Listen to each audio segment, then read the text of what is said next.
오늘부터 욥기서를 묵상하게 되는데요. 욥기서는 시가서죠. 욥기, 시편, 잠언, 전도, 아가 5권을 시가서라고 합니다. 신문학서라 이렇게 말하죠. 그래서 이 문학적인 기법이 많이 강조되고 있어요. 특히 욥기서는 샌드위치 기법이라고 하는데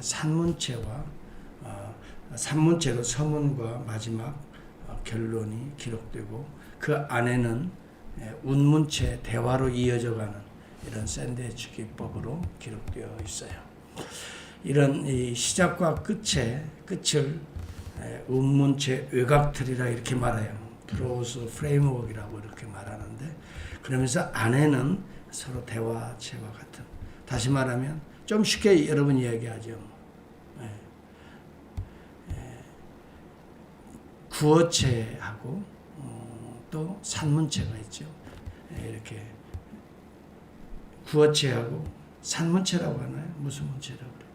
구어체는 말하는 투 이렇게 하고 문장을 기록하는, 그것을 평가하면서 기록하는 체가 서문과 결론 쪽에는 그렇게 나와요. 그러나 그 중간에는 욥과 친구들이 주로 대화하는 내용들이죠. 이걸 구어체라고 말해요. 여하튼 그게 중요한 건 아니에요. 이런 문학적 기법을 특별히 살려서 기록하기 때문에 이것을 시문학서라 이렇게 부르는 거죠. 여기 오늘 본문에 보면 우스 땅에 욥이라고 하는 사람이 살고 있었습니다. 욥이 실제 인물이냐 이런 사람들도 있어요. 그런데 성경은 실제 인물입니다. 실제 인물이 아니라면 이 내용들이 하나의 어떤 신화적인 인물이 될 수밖에 없는데요. 이제 그렇게 성경을 신화로 믿는 사람들에게는 신화적인 인물로 보겠죠. 그러나 성경을 하나님의 말씀, 실제적인 계시의 말씀으로 믿는 자들에게는, 저와 여러분에게는 실제적인 인물입니다. 그런데 그가 신앙이 좋았어요. 온전하고 정직하여 하나님을 경외하며 악을 떠났다. 1절에 그렇게 말해요. 아이들이 혹시라도 생일잔치에 놀다가 또 죄를 범하였을까 봐서 그들의 이름으로 번제를 다시 드리고 속죄하는, 이러한 정말 신앙 영적으로 나무랄 곳이 없는 그런 신앙이 정갈한 믿음이 정도를 걷는 자예요. 그럼에도 불구하고 어려움을 겪게 되죠. 또한 그는 거부였습니다. 여기 본문에 보면은 양이 7,000이고 약대가 3,000, 소가 500개리, 암나귀가 500마리. 이것은 당대 목축업자로서 최고의 거부의 모습인 것을 보여주고 있습니다. 그가 종들도 많이 거느렸어요. 어찌 보면 어떤 성주와 같은 그런 성주와 같은 그런 엄청난 거부였습니다. 그리고 군사력도 그만큼 있었고요. 여하튼 그런 가운데에도 어려움을 당합니다. 그래서 이 욥기서는요, 의인들의 고난을 다루는 주제입니다. 의인이라 할지라도, 하나님을 잘 섬기는 자라 할지라도 때때로 우리가 생각지 않은 어려움을 당할 수 있다가 첫 번째입니다. 두 번째는요, 이러한 의인들이 고난을 당할 때에도 역시 하나님의 주권적인 허용적인 섭리하에 있다, 이것을 알아요. 사단이 그걸 주도한다 할지라도 하나님은 허용하고 있다고 하는 거예요. 허용적 주권을 우리에게 가르쳐주고 있습니다. 자, 그런데 성도들에게 허용하는 이런 고난과 어려움은 반드시 하나님이 우리를 축복하시고 더 놀라운 은혜에 체험하게 하시기 위해서, 우리의 믿음을 한 단계 업그레이드하기 위해서 주시는 허용적 주권이지, 우리를 더 망하게 하는 그런 하나님의 어떤 템테이션, 유혹과 같은 것은 아니라는 것을 우리가 욥기를 보면, 이제 전반적으로 진행되는 걸 보면 우리가 참 알 수가 있습니다. 그래서 우리가 성도들이 당하는 생각지 않은 어려움이 있을 때에는 믿음으로 인내하며 하나님의 뜻을 구하며 오히려 그걸 잘 견디는 자가 마침내는 결실, 우리 자신이 생각지 않은 놀라운 믿음에 연단된 자로 자기도 모르게 성장하는 그런 과정으로 결실을 맺게 되는 거예요. 그럴 때때로 우리가 견디지 못하여 원망, 불평, 짜증. 여러분 이것은 하나님이 원하시는 방법이 아니라는 걸 알아야 돼요. 욥을 통해서 우리에게 교훈하고 있는 내용들이 바로 그런 점이에요. 생각지 않은 어려운 점을 만날 때 욥을 여러분들 항상 생각해야 돼요. 의인도 고난을 당할 수 있다. 첫 번째요. 두 번째는요. 이 또한 하나님의 주권적인 섭리하에 있다. 이것을 우리 두 가지를 믿는다면 우리의 태도가 나오는 거예요. 그렇다면 우리는 어떻게 해야 될까요? 하나님의 주권하에 있으니까 하나님께 향해야 돼요. 하나님을 더 의지해야 돼요. 또 기도해야 돼요. 또 그럼과 동시에 인내해야 돼요. 왜? 하나님의 의도가 하나님의 뭔가 뜻이 있기 때문에 이 뜻이 이루어질 때까지는 우리가 참고 기다리며 끝까지 우리의 마음을 잡아야 된다. 이런 과정을 통해서 우리의 믿음은 구속자가 살아계심을 보게 되는 거예요. 그리고 하나님이 절대적으로 우리가 인간이 다 이해할 수 없다 할지라도 하나님이 주도적으로 섭리하고 계셨구나를 나중에 고백하게 될 거예요. 여러분 오늘 본문에 보면 욥이 어려움을 겪습니다. 특별히 이제 주변의 나라들이 침략을 해서 모든 종들을 다 죽이고 또 그 소유물들을 다 훔쳐가는 그런 일들이 있고요. 또 갑자기 태풍이 불어가지고요. 이렇게 집들이 무너지는 바람에 자녀들이 거기에서 모여서 즐거운 잔치를 하고 있는데 하루아침에 자녀들을 다 잃게 되는 그런 고난이에요. 여러분 아무리 여러분 현재 어렵다 하더라도 이보다 더 큰 고난은 없어요. 많은 사람들이 그러죠. 자기들이 당하는 건 엄청나게 보여요. 그렇지만 남들이 당하는 건 별로 그렇게 커 보이지 않는 거예요. 여러분 그래서 여러분들에게 제가 부탁하고 싶은 건 그거예요. 여러분들이 조금 당하는 고난 절대 다른 사람들에게 말할 필요 없어요. 대단하고 힘들고 그렇다 그래서 사람들에게 이야기할 필요 하나도 없어요. 이야기한다고 한들 사람들이 그렇게 진지하게 그 문제를 가지고 그렇게 다룰 수 있는 사람도 없어요. 다 자기들 관점에서 평가하고 다 자기들 관점에서 생각하고 때로는 비판하고 정죄하고 뭔 죄가 있길래 의심하고 말이죠. 그렇기 때문에요. 하나님과 씨름해야 돼요. 그 이후에 여러분 욥이 형제 친구들이 와서 이렇게 하는 내용들을 가만히 다 보더라도 맞는 얘기가 있는 것 같아요. 그러나 적절하지는 않는 이야기들로 인하여 더욱더 상처가 되는 거죠. 이런 모습들을 보는 거죠. 여하튼 여러분 조금 어려움이 있다 그래서 주변 사람들에게 이야기한다고 그래서 그 사람들이 다 그런 문제 해결할 것도 아니에요. 해결해 줄 만큼의 관심도 사실은 없습니다. 잠깐 듣고 그래 하고 공감할 수는 있겠지만은 여러분 그 문제를 그렇게 자기처럼 진지하게 그 문제를 다룰 수 있는 그런 여건도 안 될 뿐만이 아니라 그런 능력도 없고요.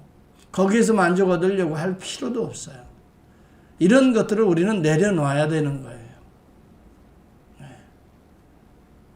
여러분 신앙이라고 하는 것은 하나님과의 먼저 싸움이에요.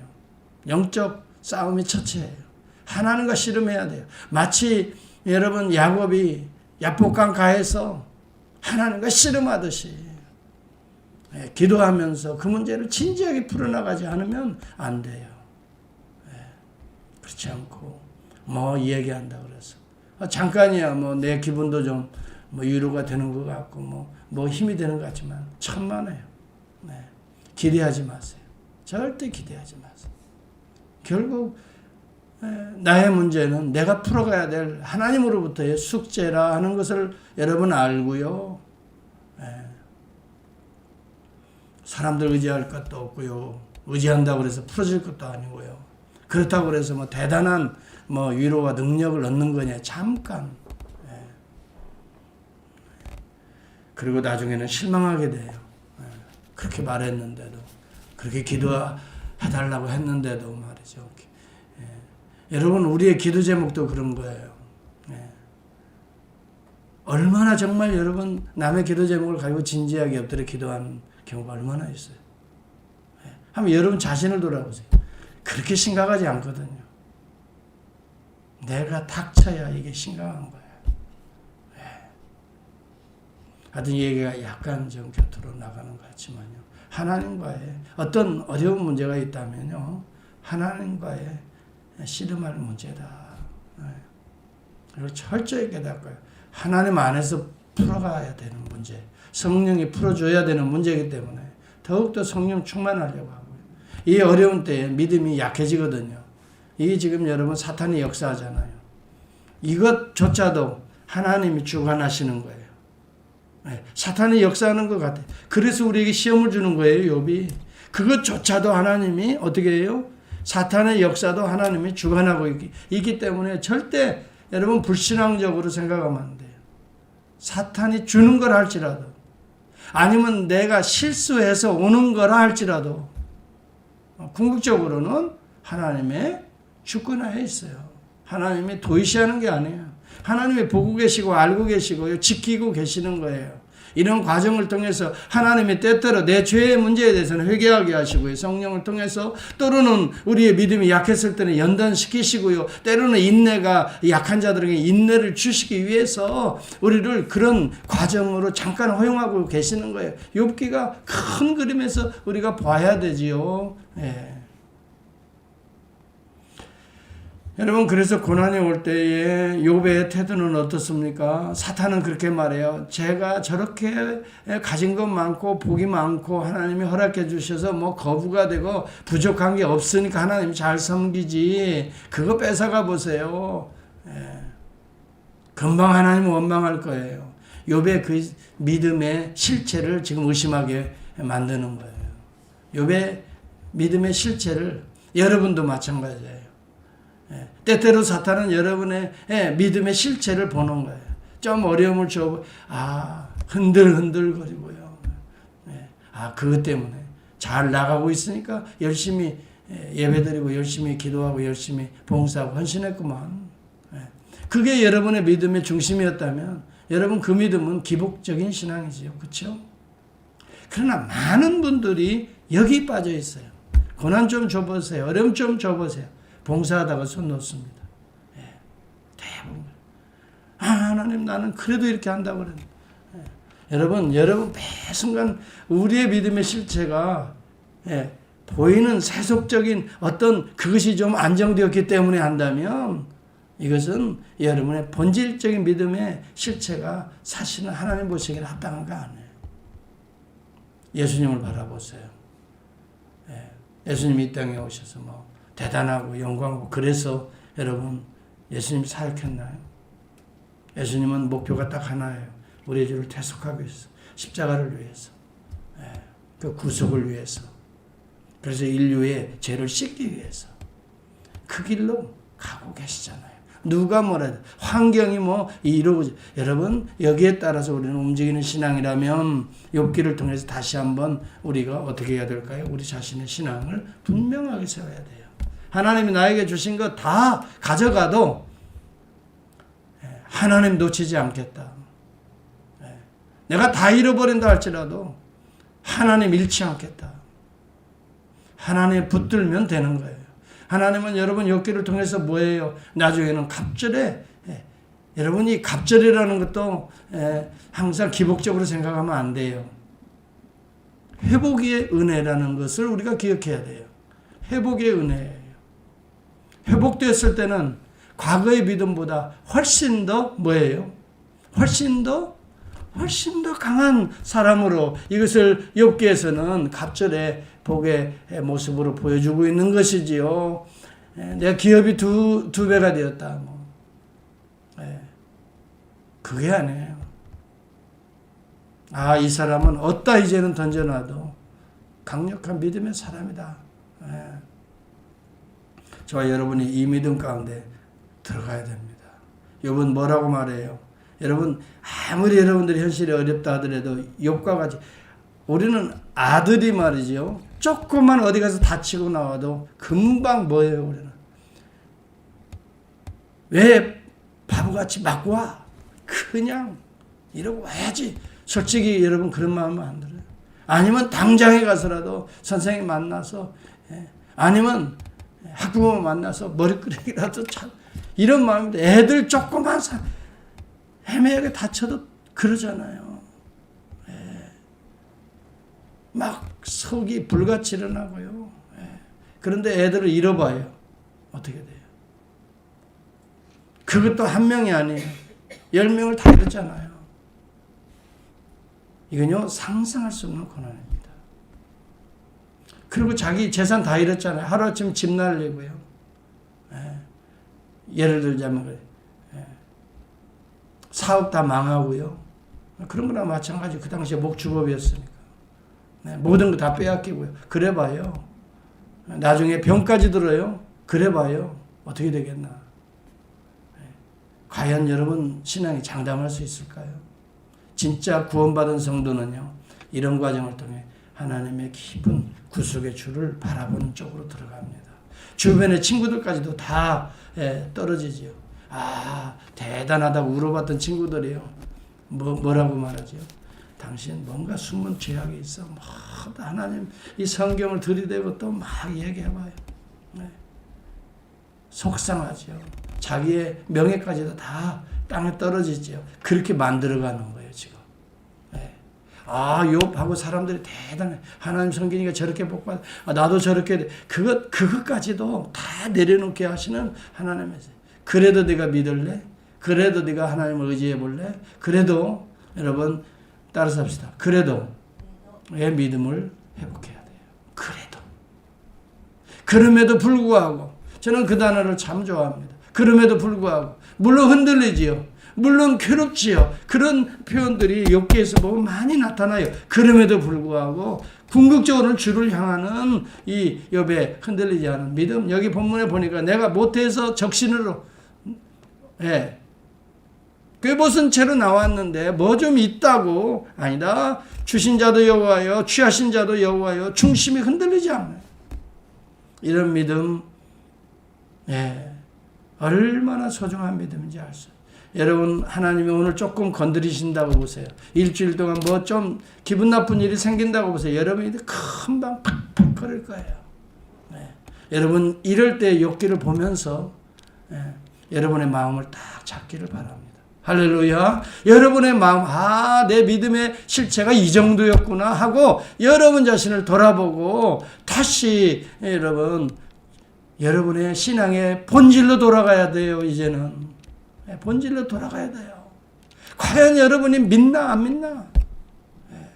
주님은 과연 어떤 분이셨나? 확실히 주님은 그동안 주님 때문에 덕 많이 보았어요. 우리가 덕 많이 보았다고요. 그리스도의 이름으로 덕 많이 보았어요. 주님을 위해서 나는 과연 십자가를 따르고 있나? 주님을 위해 헌신할 수 있나? 덕만 보려고 하지 말고 다 잃어버려서도 주님의 영광을 정말 위해서 살 수 있나? 여러분, 그런 테스트를 한번 욥기를 통해서